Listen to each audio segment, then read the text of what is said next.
Esse é o High Low, o podcast para quem quer saber tudo sobre moda. O meu nome é Olivia Merchiori e estarei junto com a jornalista Isabel Junqueira todas as semanas com um episódio inédito sobre os principais acontecimentos da moda mundial. Se para você o podcast ainda é uma novidade, vá até o nosso site, highlowpodcast.com, onde você pode encontrar todos os canais para nos acompanhar. Oi, Oli, tudo bem? Oi, Bel! Bom dia para os nossos ouvintes. A gente se deu conta, fazendo o último episódio, que a gente falava tanto, mas tanto no McQueen, que a gente falou assim, por que a gente não faz um episódio especial sobre ele? No final do episódio, a gente vai falar sobre assuntos da semana, principalmente o Cambridge Analytica, né, que foi o furo da semana do Business of Fashion. Vamos falar sobre o nosso assunto principal. Vamos falar sobre o prato principal de hoje, mas é impressionante como o McQueen, obviamente, ele tá no panteão da moda, mas ele, diferente de outros estilistas, a figura dele virou quase um mito e lembra muitos artistas malditos do século XIX. Nesse sentido dark, né? Para quem não conhece muito bem, fazendo uma breve introdução sobre as origens do McQueen, ele é inglês, nascido numa área suburbana de Londres chamada Lewisham, que é conhecida por ser o subúrbio de Londres tem uma característica que é denominada Cockneys, né? Que são os antigos estivadores, que têm um jeito muito particular de falar, tem gírias muito próprias. Eu lembro quando eu fui morar em Londres, eu fui morar no East End, que é uma área antiga, né, Cockney. Eu trabalhava num bar, conversava com alguns caras do mercado financeiro, só que de origem Cockney, e eu não entendia, eu não fazia ideia do que eles estavam falando. Então, realmente é uma classe muito específica, geralmente muito machista, com essa ideia, né, dos homens, que tem que ter um trabalho assim, assado, muito homofóbica.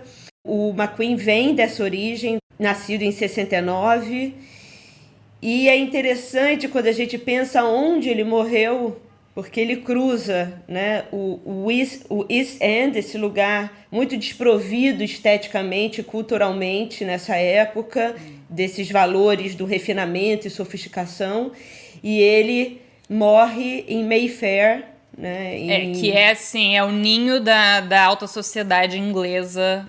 E aonde a Madonna mora. Não, agora ela tá em Portugal, mas aonde ela morou durante muito tempo. Mayfair, no West End, é o epicentro da sofisticação, da elegância, né, e do caro. Interessante porque o pai dele taxista, a mãe uma professora. Ele falava que gostava de desenhar muito quando ele estava na escola. Ele se descobriu gay muito cedo. E ele sofria um bullying muito forte, né? E ele falava que a forma dele fugir um pouco da agressão do social que ele vivia era desenhar e pensar em como escapar daquilo em histórias, em narrativas muito fantasiosas.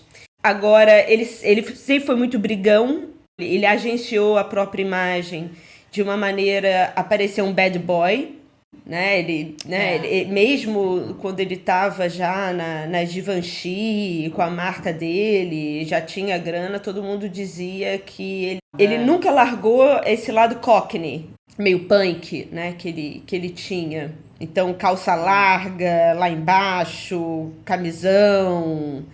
Ele tinha uma revolta muito grande sobre a condição dele. Não sei quando exatamente aconteceu o episódio que depois veio à tona que ele foi abusado, né? Que ele, na verdade, foi estuprado quando criança. Algo também que permeou o imaginário dele para o resto da vida. No Gods and Kings, a Dana Thomas diz que alguns relatos de parceiros que ele teve ao longo da vida diziam que ele dormia com uma câmera filmando o sono dele. E aí os caras falavam, não, você vai filmar a gente transando, eu não quero isso. Ele fala, não, eu filmo como eu durmo, porque tem um fantasma que vem à noite me machucar. Então, quando ele já estava um homem adulto, até isso realmente ficou... Nunca se soube, pelo menos nunca foi divulgado quem foi essa pessoa, mas dizem que foi uma pessoa muito próxima. E isso realmente fez um rasgo na personalidade dele, né? Onde que a gente conseguiu perceber ao longo de toda a carreira, até pelo nome de todas as coleções. A primeira coleção dele de graduação, que é o Stalks His Victims, né? Então, o Jack, o estripador, ele persegue as suas vítimas, né? Então, mas eu acho interessante falar sobre esse lado dessa violência que ele sofreu, exatamente para a gente entender como que ele transformou um lado tão sombrio, né, uma relação traumática, e ao invés de sucumbir à depressão, ele veio pela raiva e transformou isso numa vontade de se reestruturar internamente, não fazendo uma terapia privada, mas fazendo uma terapia com a passarela e com o público de moda, né? Eu sempre vi, sei lá, um GNT Fashion, os desfiles, mas eu nunca fui num desfile dele. Eu acho que eu nem nunca entrei numa loja do McQueen. A primeira vez que eu vi as roupas de perto, eu acho que foi vendo Savage Beauty, que foi uma retrospectiva do trabalho dele, maravilhosa, que começou no Metropolitan, Nova York, e depois foi pro Victoria and Albert, em Londres. Se não me engano, a primeira parte da exposição fala sobre todo o começo dele, porque quando ele entra na St. Martin's, tá bem nessa virada assim da década de 80 para 90, para fazer um mestrado, ele já tinha uma bagagem, uma experiência bem sólida. Ele trabalhou com Anderson & Shepard, depois com Gives & Hawkes, que são alfaiates em Savile Row. Então ele trabalhou durante 4, 5 anos, né, só aprendendo construção e tendo essa formação como alfaiate. E acho que durante a vida dele ele nunca perdeu a curiosidade, né, e a sede de aprender a construção de uma roupa, né? Depois, quando ele vai para Givenchy em 98, ele aprende um outro lado, né, que é mais dos drapeados, né, um lado mais leve, menos de estrutura. Eu tenho frisson vendo os tailleurs, o corte cirúrgico das roupas, e não é à toa, aliás, que ele dizia que ele se sentia um cirurgião plástico com um bisturi na mão. É um dos aspectos que eu mais gosto do trabalho dele. Obviamente, todo o aspecto autobiográfico dos demônios, mas ele, tecnicamente falando, poucos estilistas chegam a essa excelência técnica dele, né? E ele mostra o quanto você tem que aprender a tradição, né? Porque Savile Row é mais tradição impossível, né? Ele fazia terno pro Gorbachev, para vocês terem uma ideia. Mas para você saber desconstruir depois e questionar as regras, e para você fazer bem, você tem que saber construir a coisa de uma maneira, né? Você tem que aprender a base. A gente já falou isso. Vocês podem ver a preview de tecidos. A gente fala sobre isso. A Olivia fala muito bem sobre isso. Eu acho que tem muito jovem que quer desconstruir no início de carreira. E o conselho que eu... Mas sem saber construir, né?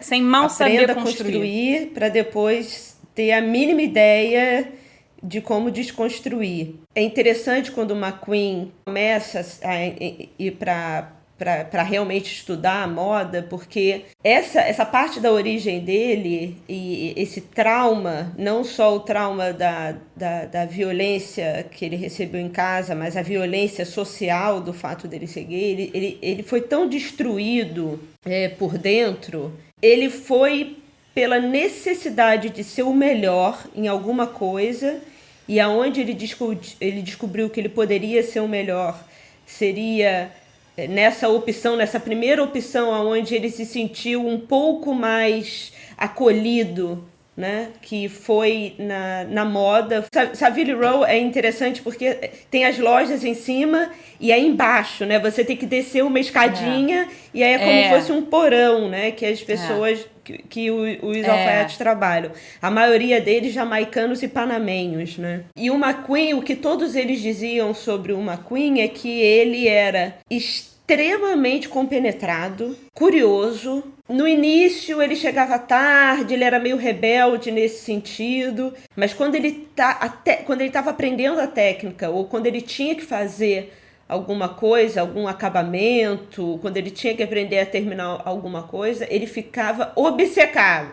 Ele calava a boca, E ele chegava tarde, mas ele queria sair sempre mais tarde. E ele tinha uma competição, inclusive, com as pessoas que estavam ensinando para ele. Uma competição, uma necessidade de reconstrução, talvez, dessa persona destruída, né? Então, já que ele se via tão fragilizado internamente, ele tentou a vida inteira se construir como um rei, né? Para equilibrar essa baixa autoestima. E foi assim, inclusive, com o Galliano. O Galliano, que foi meio que o concorrente, né, dele a vida inteira, o rival. O rival, assim. O Galliano, um pouco antes, conseguiu se agenciar e entrar para Dior, na época que o McQueen foi chamado para Givenchy. O Galliano estava na Givenchy, né? Exatamente. Antes do McQueen. Ele se agenciou antes para entrar nesse mundo, né, das grandes maisons, sendo também o rebelde, né? Mas o Galliano, ele tem um design específico, que é um vestido concha. E esse vestido, que o McQueen o fez a vida inteira. Porque o McQueen dizia, eu sei que esse vestido não é meu, mas eu sei que eu faço melhor o vestido. Então ele tinha essa competição o tempo inteiro, que ele falava, não, porque aquilo era uma boa ideia, essa ideia do Galliano foi boa, mas ele não soube executar. Então ele pegava, fazia, e aí as jornalistas falavam, reconheciam o vestido e também muitas vezes reconheciam que, mesmo ele não tendo criado o vestido, ele fez o vestido melhor. Então eu acho que essa necessidade de reconstrução fez com que ele tivesse uma vaidade muito conturbada, e isso, de certa maneira, foi... Ele não diria que foi bom, mas ele conseguiu transformar esse trauma em força. Então, na hora que ele foi trabalhar com moda, ele foi procurar esse lugar onde ele teria, né, uma armadura em volta dele, que ele seria inatingível. E a roupa dele que ele faz para a mulher dele parece estar sempre uma armadura, né? Quase sempre. Obviamente tem alguns elementos de leveza, mas tem uma coisa de armadura também, não? Ele foi denunciado como misógino durante muito tempo, porque apesar de vestir mulheres, ele sempre falava sobre estupro. Ele sempre falava das relações dele. Então, mas como eram mulheres e as situações eram sempre situações de violência, né? A primeira coleção, o Jack the Ripper Stalks His Victims. Tem o Highland Rape. Pareciam as roupas em tartan com uns rasgadas e tal, mas aí ele diz que na verdade é o estupro da Escócia, né? Tem a ver com a história da Escócia, porque a origem dele é escocesa, né? Isso é muito importante também no trabalho dele. Tem essa coisa provocadora mesmo. Acho que é pra ficar ambíguo também, não? Eu não sei se é ambíguo, mas eu acho que é realmente uma forma dele olhar o mundo. Eu acho que ele não consegue olhar para o mundo sem um traço de violência muito forte. E sem esse traço de necessidade de insurreição. Então, ele fala sobre fragilidade e violência do mundo em tudo. Quando ele faz o Highland Rape, eu acho que ele olha para a própria origem dele e ele faz uma metáfora colocando ele no corpo daquelas mulheres e elas sendo violentadas. E qual é essa estética da violência? O que essa estética da violência deixa culturalmente, também no caso da Escócia, ao longo do tempo, como isso é retrabalhado internamente, né? Mas ele falou várias vezes que Pelo contrário, ele não queria, ele não era misógino, ele não estava querendo incitar uma violência contra a mulher, mas ele queria colocá-las na passarela daquela maneira para que elas não sentissem vergonha, né, do corpo violentado. O que, obviamente, ele está falando sobre ele, né? A vergonha que ele tinha de enfrentamento social e uma tentativa de fortificar essa vergonha, esse trauma. Mas ele fala, né, o tempo inteiro, a carreira dele, ele fala sobre niilismo, ele usa o inferno de Dante, ele fala sobre Exu, ele fala sobre... Ele fala, até a última coleção dele, né, que ele não nomeou, aquele morreu antes de terminar, né, mas Anjos e Demônios, perfeito, né, para uma última coleção do McQueen, que é sobre isso. Eu tava lendo o catálogo da exposição Savage Beauty e o Andrew Bolton, que é o curador da parte de moda, né, do Metropolitan, ele usa o termo, ele fala, a visão de moda dele reflete the politics of appearance. É isso, política da aparência, né?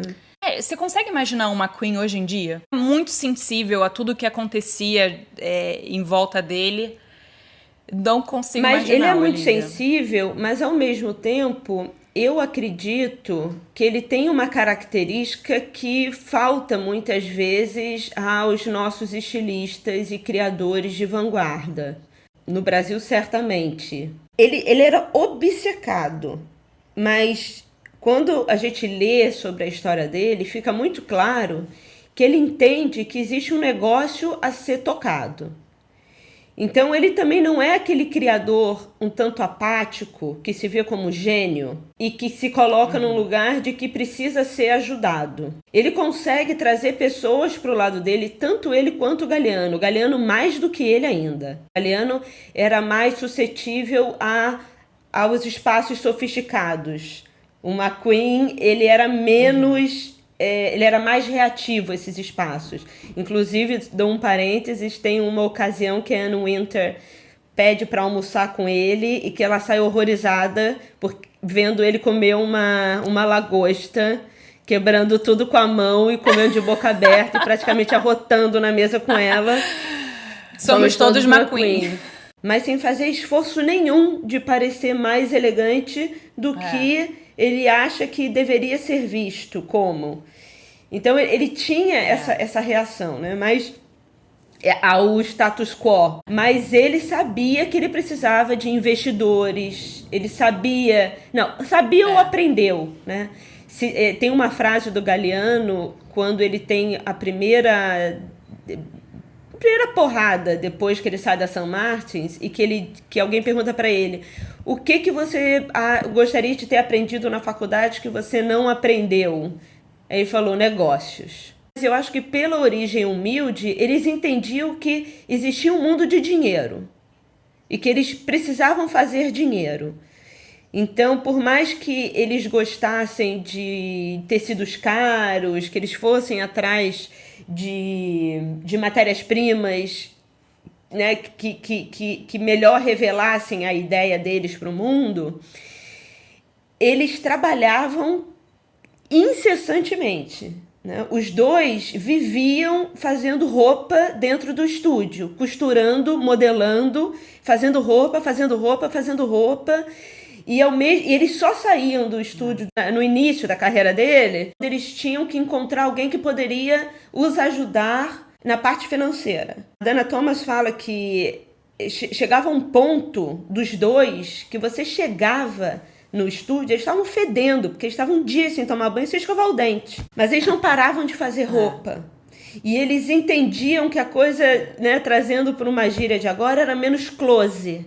E era realizar. O catálogo do Savage Beauty, no final tem uma entrevista com a Sarah Burton, que foi assistente dele durante 15 anos e que hoje em dia é diretora criativa da marca.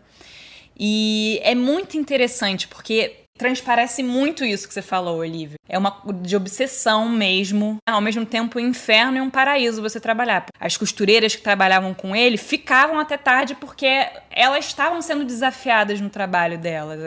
E também a atingir essa excelência que ele queria. Uma outra coisa que ela fala muito é que todo trabalho criativo se passa no fitting. A coisa criativa vai acontecer quando tiver no manequim e vai evoluindo. E ele consegue recortar tudo na hora e costurar tudo na hora, ele mesmo. E outra coisa que ela fala também muito interessante é que a gênese de uma coleção é a visão do desfile, do show, de como ele vai apresentar e como ele vai contar a história da coleção para a audiência. Contar uma história... entendendo que aquilo que você quer passar para o mundo precisa de cenário, precisa de música, precisa de luz, para aquela roupa ser parte de um evento maior, né? Um evento maior no sentido, um evento maior no sentido de passar uma mensagem. O McQueen, ele tinha muita influência de filmes, né? Ele tem uma coleção que chama Taxi Driver, deve ser uma homenagem ao pai, né? Tanto pela profissão quanto pela violência, talvez. Ele tinha uma obsessão com os pássaros, do Hitchcock, né? Então ele tinha várias. E sempre quando ele estava fazendo esse fitting, né? Que é muito você pensar no fazendo, mas com domínio da técnica, é ali que ele conseguia se comunicar. Ele sempre tinha uma trilha sonora que ele escutava, né, enquanto ele estava fazendo uma coleção. Ele ia montando as referências de cenário, ele tinha pessoas envolvidas. O Philip Tracy, né, com os chapéus, foi um grande aliado dele. Não era só roupa, era um visual completo. O sapato, os acessórios. Até assim, o cabelo, o Guido Palau, né, que trabalhava sempre com ele. A maquiagem era muito importante. Então é você contar uma história englobando 360 graus o imaginário da audiência. É você conseguir levar a audiência para dentro da sua cabeça. Tem desfiles deles que são tão bons, se não forem melhores, do que muita performance de artista mesmo. Certamente. Eu tô pensando, por exemplo, pra mim, eu acho que um dos mais incríveis é aquele Voz. Você lembra desse? Esse foi que um era dos uma mais caixa, marcantes. Né, de vidro. Que é Primavera-Verão 2001. As pessoas chegavam, se sentavam em torno de uma caixa espelhada, um barulho de coração batendo, batimento cardíaco. E ele propositalmente atrasou o show, assim, acho que 2 horas até. As pessoas tinham que ficar, durante essa 1 hora ou 2, se olhando o seu reflexo. E ele diz no catálogo que uma das coisas que ele mais gostou dessa experiência toda é o fato de ver as pessoas, esse pessoal da moda, tendo que encarar o seu reflexo, e como a maior parte delas não conseguia, tentando ficar olhando para outro lugar. É interessante como ele traz muito da vida, do cotidiano dele, né?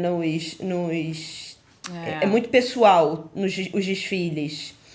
O tema dos desfiles sempre no início é relacionado com o primeiro com o Jack Estripador.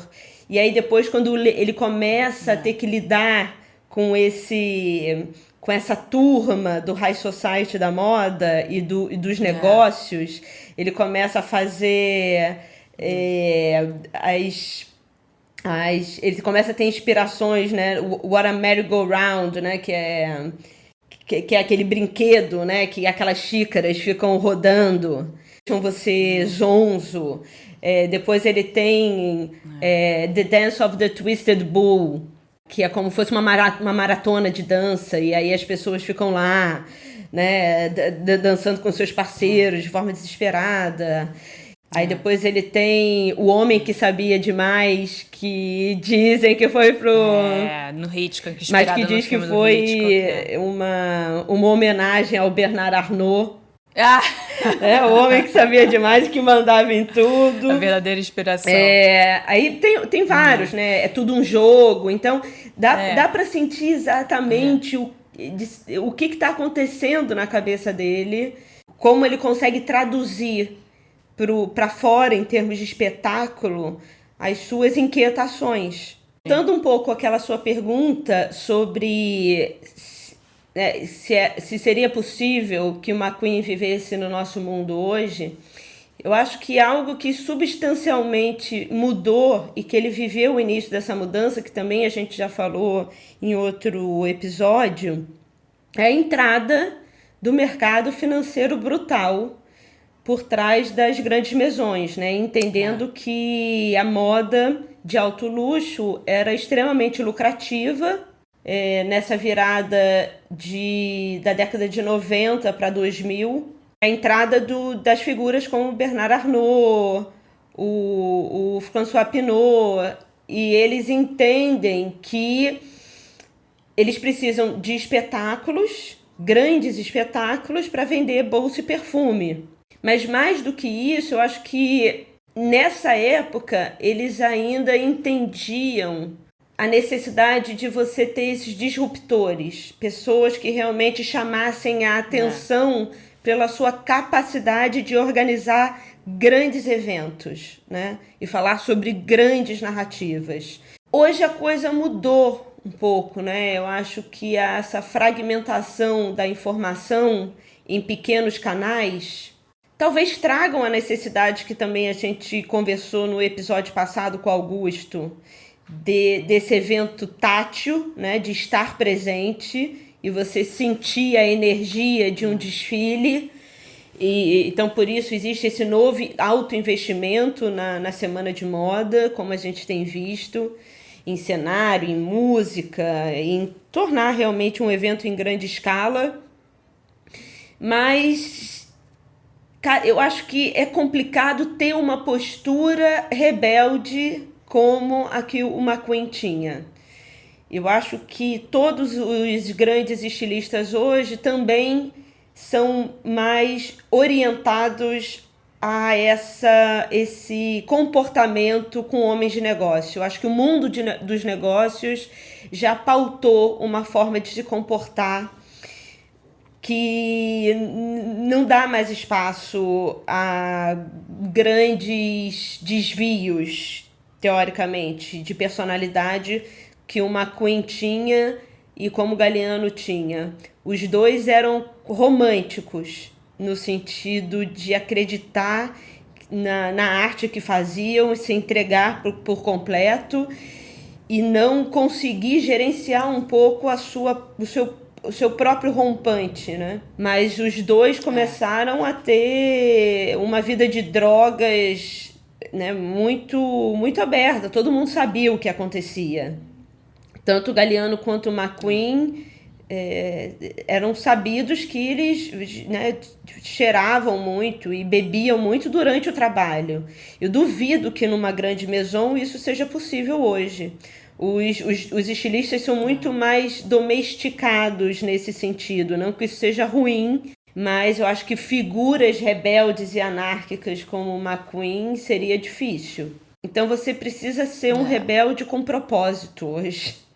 Não dá para ser um rebelde anárquico, tem que ter um propósito, tem que querer salvar alguém ou o mundo. Assim, o McQueen, ele era um cara que ele foi engolido.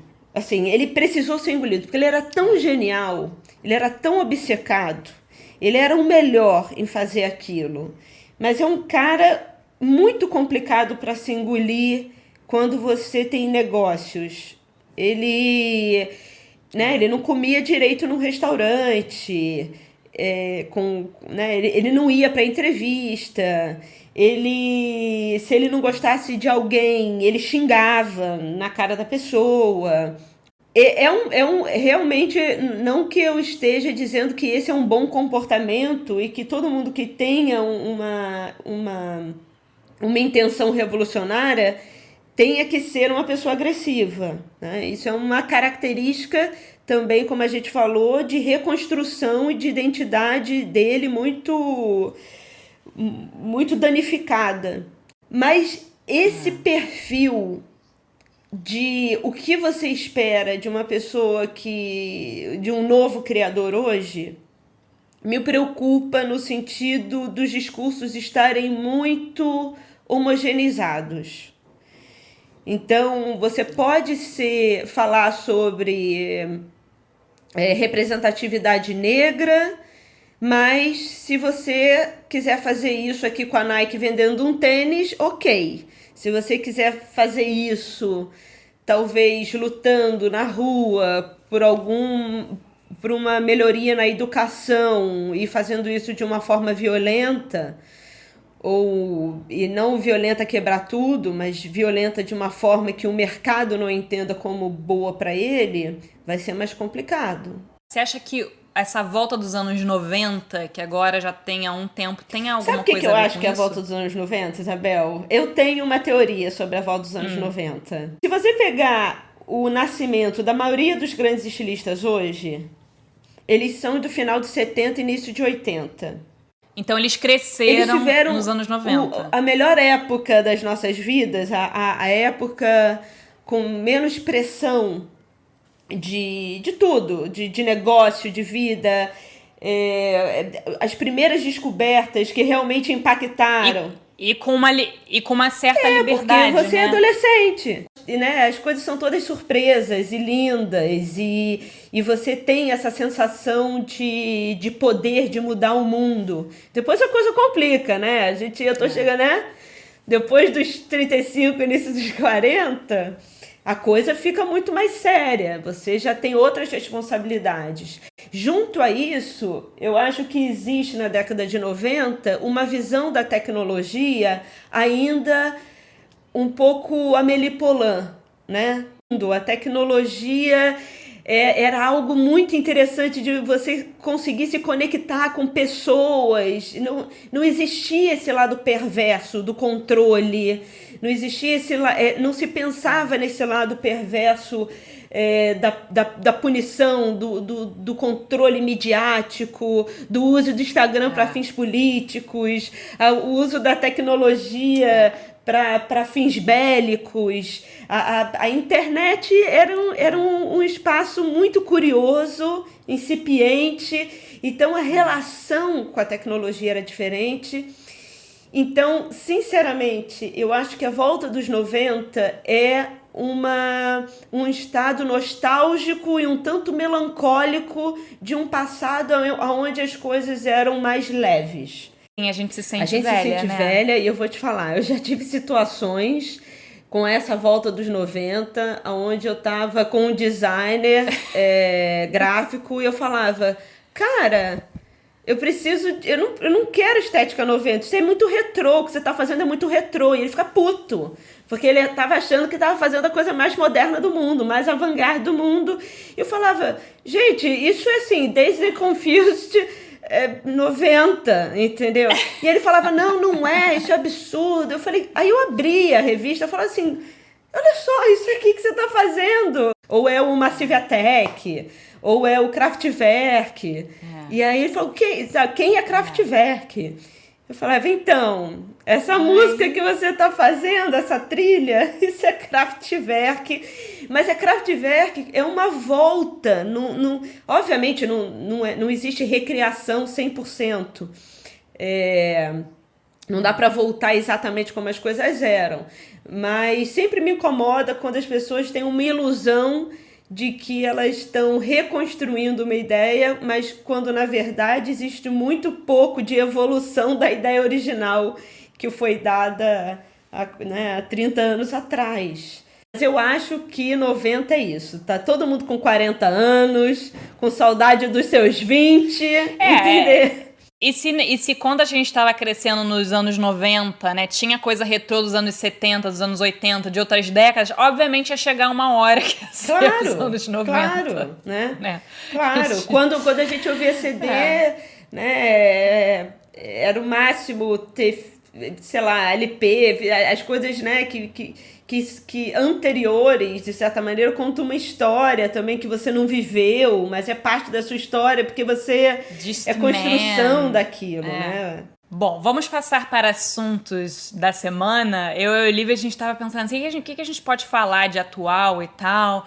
Será que a gente fala da Dolce & Gabbana? Mas eu acho que já tá bem velho isso, não? Eu acho que a gente já pode ir pra Supernova. Como eu falei no início do programa, o Business of Fashion deu um furo essa semana, porque o delator do Cambridge Analytica, para quem não conhece, é uma empresa de análise de dados que comprou dados do Facebook para usar em campanhas políticas, como na do Trump e na do... Enfim, toda a campanha do pró-Brexit. O delator, que chama Christopher Weil, participou, né, de um evento do Business of Fashion falando que um dos dados que o Cambridge Analytica usava, assim, um dos indicadores mais importantes eram as marcas de moda que as pessoas curtem nos perfis. Então, por exemplo, uma pessoa que curte Wrangler é uma pessoa conservadora,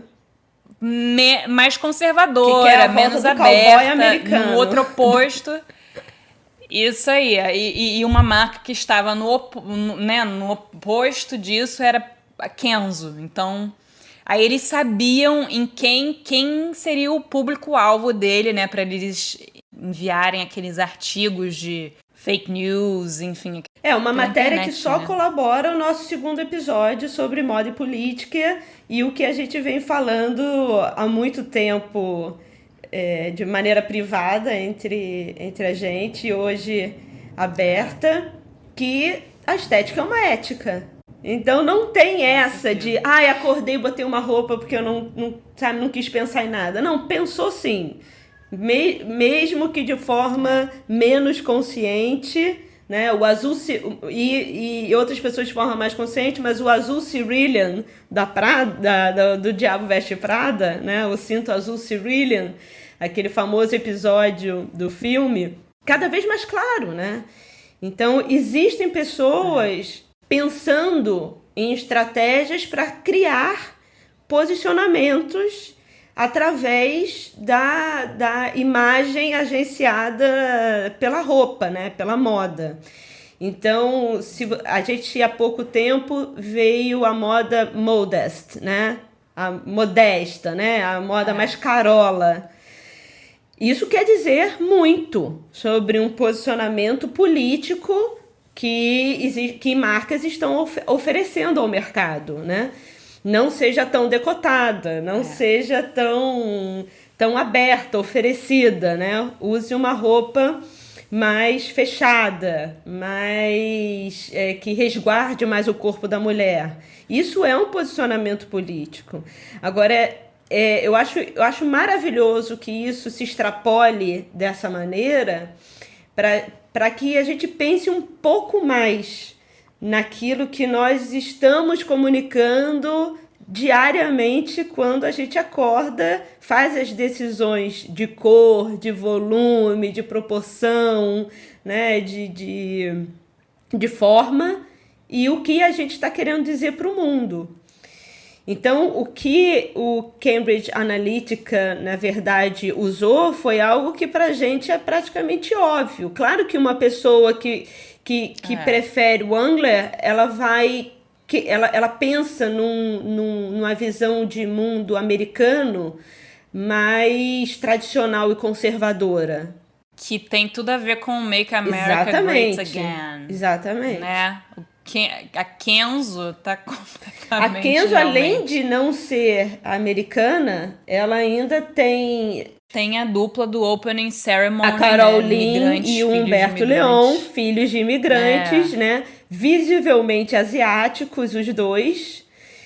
E que, apesar de americanos, mas que mostram esse histórico migratório, né, que fez com que os Estados Unidos se miscigenasse e se tornasse uma cultura híbrida. É um tipo de mundo que você quer habitar. Não é aleatório. Enquanto eu falo com você, eu tô olhando meu Facebook para ver as marcas que eu dei like. Mas não tem quase nada de moda, Olivia. Só tem drag queen. Que é um mundo que você quer habitar, então, Isabel. Acho que eu não entrei no público-alvo da Cambridge Analytica. Mas uma hora que você só segue drag queen, né? Certamente eles já estão vendo que você deve ser uma pessoa que deve adorar exuberância, maquiagem, e você tem uma cabeça aberta. Com certeza. Você gosta de show. A gente sempre é alvo. A gente é sempre alvo de alguma coisa, né? De alguém. Sempre. Mas essa matéria tem uma frase muito interessante que ela fala: na verdade, a moda ajudou os cientistas a configurarem os algoritmos. Exatamente, para procurar essas pessoas. Se ela gosta de certa marca, ela deve gostar de tal. Então, os algoritmos já começam a ser educados, se a gente pode usar essa palavra, a entenderem que se você segue a Louis Vuitton, você talvez goste de certas coisas. Se você segue essa marca que eu não sabia, nunca ouvi falar, é o El Bin, que é essa outra aí que apareceu como conservadora americana, você também vai gostar de certas coisas. E aí, a partir daí, a máquina começa a entender os seus direcionamentos. E ele falou o quanto foi importante eles olharem para a moda, para eles conseguirem, de certa maneira, facilitar o entendimento do algoritmo nas orientações políticas da pessoa. E aí tem uma hora que ele fala na matéria que a moda ela ajuda as pessoas a responderem questões fundamentais da experiência humana, que são as perguntas: quem sou eu e como que eu me incluo na hierarquia social? Óbvio, né? Óbvio. Agora precisou um caso desse de algoritmo para todo mundo entender o que a gente já falava há anos, Isabel. E aí, onde você está na hierarquia social, eu tô me Olivia? agenciando pra ser aquela pessoa que é vista como, assim, tem estilo, mas é inteligente, sabe? Tô me agenciando por aí. Eu também. Aí a gente tem nossos óculos, né? Aqui. Nem me fala. Olivia, aquele óculos formava aquela imagem, aquele oclão, sabe? De pessoa que lê muito. É um óculos grande. E Old Celine, né? Old Celine, meu amor, com acento, entendeu? Mas é isso, foi ótimo. Todas as referências, como eu sempre falo e repito, a gente falou dos desfiles, dos livros, dos textos, do artigo sobre o Cambridge Analytica, vai estar tudo no nosso site, highlowpodcast.com. E uma novidade também da semana passada para essa semana é que a gente criou um Instagram para a gente continuar a conversa com vocês. Também, @highlowpodcast. Não tem .com, é só highlowpodcast. Então, se vocês quiserem fazer perguntas, enviem lá no nosso Instagram. Vamos abrir o debate. E também sugestão de pauta. O Denis, um amigo meu, sugeriu pra gente fazer alguma coisa sobre os grandes conglomerados de luxo. Acho que esse poderia ser um episódio muito bom, né, Olivia? Acho muito bom pra gente entender esse lugar dessa figura que eu sempre trago, Bernard Arnault. Sou obcecada com esse homem. Exatamente. Tan, tan, tan, tan, taran, tan, taran. Tan, tan, tan. Nosso Darth Vader da moda. Vader e o Han Solo ao mesmo tempo hoje em dia, né? Então quem sabe um dia a gente não consegue uma entrevista exclusiva com ele. Aí seria o nosso apogeu. Depois desse fecha a casa e a gente já fez o que tinha que fazer. Mas estamos trabalhando para isso. Estamos. Então gente, muito obrigada por escutar a gente até agora. Muito obrigada pela audiência e até a próxima semana. Tchau, gente. Até a próxima semana. Beijo, Bel. Beijo, Olivia. Tchau.